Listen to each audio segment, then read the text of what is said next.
Welcome to Mystic Post TV on YouTube. We invite you to subscribe. Thank you. In the year 2020, the year in which the world began to experience its own fragility and the deception of false freedom, Pope Benedict XVI, in his new book, points out to the whole world the identity of the Antichrist. He says the spirit of the Antichrist will have two fundamental characteristics: false humanism, and social exclusion of those who do not submit to it. What few people are aware of is, Our Lady at Medjugorje, in the early days of the apparitions, revealed a prophecy to the visionaries that speaks precisely to Pope Emeritus' description of the spirit of the Antichrist, a spirit that is now beginning to rule the world. She said this would be the sign of the times. In October of 1981, Our Lady revealed this astonishing prophecy. She said, "The West, including the United States, will make civilization progress but without God and will act like their own creators." Theologians describe this prophecy as a warning that the spirit of the Antichrist will emerge from the West and that the reign of modern technology and the dominance of a false humanism will be the sign of its arrival. Can there be any doubt that we have reached that point in the world? Our Celestial Mother told the visionary Mariana, "Go on the streets of the city, count those who glorify God and those who offend him." God can no longer endure that.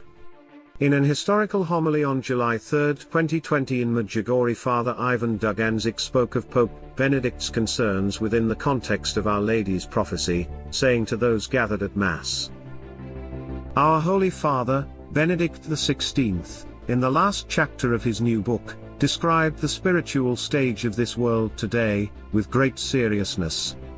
He warned that there is real danger in that which is invisible and is being hidden behind the visible moral deviations.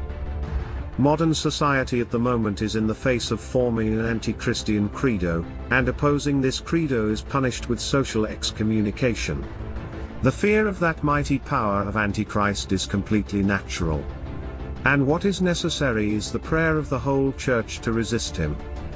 Father Ivan then said, "Brothers and sisters, all of you who are honoring the Queen of Peace, we are the witnesses of this drama of mankind. The Antichrist, with the help of his many alliances, truly wishes to create man in his own image. That is why he wishes to wipe off the image of God in man, to kill that gene that man has when he as a creature comes from the Creator. He wishes to define human nature anew. And he is declaring that what was once evil, now is something which is completely normal and acceptable. And all those who feel differently, they are forbidden. Then in the name of being politically correct and in the name of social tolerance, people represent and defend these evils, since otherwise they would be declared conservative, and they would be harmful for the advancement of society." Esteemed philosopher and friend of Pope Emeritus, Joseph Pieper, believes that the spirit of the Antichrist has arrived and he is greatly concerned. He writes, "The rule of antichristic humanism will require everyone, absolutely everyone, regardless of race, religion and social class to enter the wedding of the Antichrist. The rulers will demand the population accept modern humanism, as a better brotherhood than Christ himself was able to realize." Professor Pieper says we are nearing the time of the mark of the beast as prophesied in chapter 13 in the book of Revelations. He says that those who refuse to enter the wedding of the Antichrist, those who refuse to receive the mark of the beast on the hand and forehead will, like the Bible says, be unable to buy or sell. As we witness the global rise of the spirit of the Antichrist, we can now clearly see that Our Lady's prophecy that the West will reject God and replace it with a false humanity, is unfolding before our eyes. We have reached the time of the secrets.